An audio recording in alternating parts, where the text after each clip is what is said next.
The Evil Clergyman by H.P. Lovecraft. I was shown into the attic chamber by a grave, intelligent-looking man with quiet clothes and an iron-grey beard, who spoke to me in this fashion. "Yes, he lived here, but I don't advise your doing anything. Your curiosity makes you irresponsible. We never come here at night, and it's only because of his will that we keep it this way. You know what he did. That abominable society took charge at last, and we don't know where he is buried.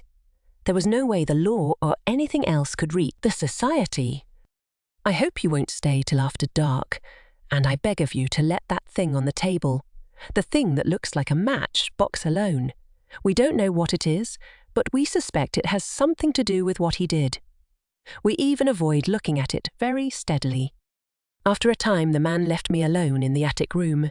It was very dingy and dusty, and only primitively furnished, but it had a neatness which shewed it was not a slum denizens' quarters. There were shelves full of theological and classical books, and another bookcase containing treatises on magic, Paracelsus, Albertus Magnus, Trithemius, Hermes Trismegistus, Borellus, and others in strange alphabets whose titles I could not decipher. The furniture was very plain. There was a door, but it led only into a closet. The only egress was the aperture in the floor, up to which the crude, steep staircase led. The windows were of bull's-eye pattern, and the black oak beams bespoke unbelievable antiquity. Plainly, this house was of the old world. I seemed to know where I was, but cannot recall what I then knew. Certainly the town was not London. My impression is of a small seaport. The small object on the table fascinated me intensely. I seemed to know what to do with it, for I drew a pocket electric light, or what looked like one, out of my pocket and nervously tested its flashes.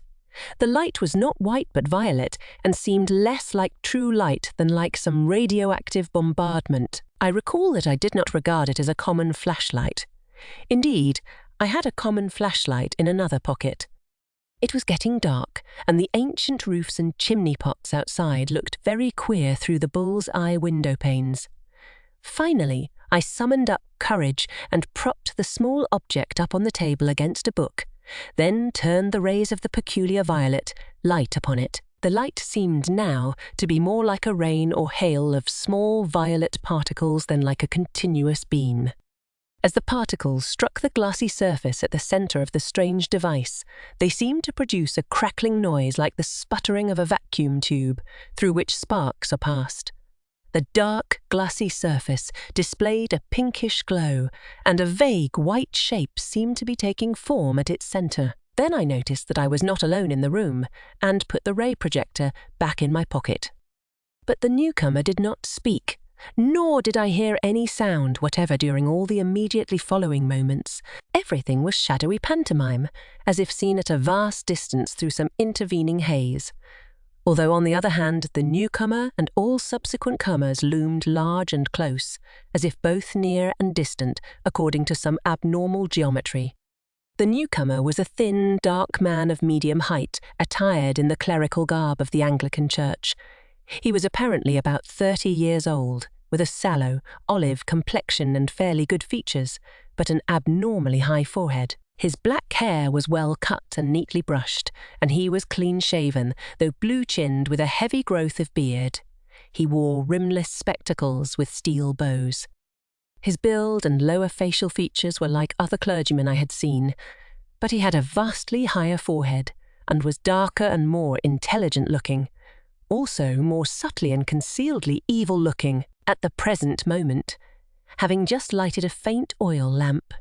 He looked nervous, and before I knew it he was casting all his magical books into a fireplace on the window side of the room, where the walls slanted sharply, which I had not noticed before. The flames devoured the volumes greedily, leaping up in strange colours and emitting indescribably hideous odours as the strangely hieroglyphed, leaves and wormy bindings succumbed to the devastating element. All at once I saw there were others in the room, grave-looking men in clerical costume, one of whom wore the bands and knee breeches of a bishop. Though I could hear nothing, I could see that they were bringing a decision of vast import to the first comer. They seemed to hate and fear him at the same time, and he seemed to return these sentiments. His face set itself into a grim expression, but I could see his right hand shaking as he tried to grip the back of a chair. The bishop pointed to the empty case and to the fireplace where the flames had died down amidst a charred, non-committal mass, and seemed filled with a peculiar loathing. The first comer then gave a wry smile and reached out with his left hand toward the small object on the table. Everyone then seemed frightened. The procession of clerics began filing down the steep stairs through the trapdoor in the floor, turning and making menacing gestures as they left. The bishop was last to go. The first comer now went to a cupboard on the inner side of the room and extracted a coil of rope. Mounting a chair, he attached one end of the rope to a hook in the great exposed central beam of black oak and began making a noose with the other end. Realizing he was about to hang himself, I started forward to dissuade or save him. He saw me and ceased his preparations, looking at me with a kind of triumph which puzzled and disturbed me. He slowly stepped down from the chair and began gliding toward me with a positively wolfish grin on his dark, thin-lipped face.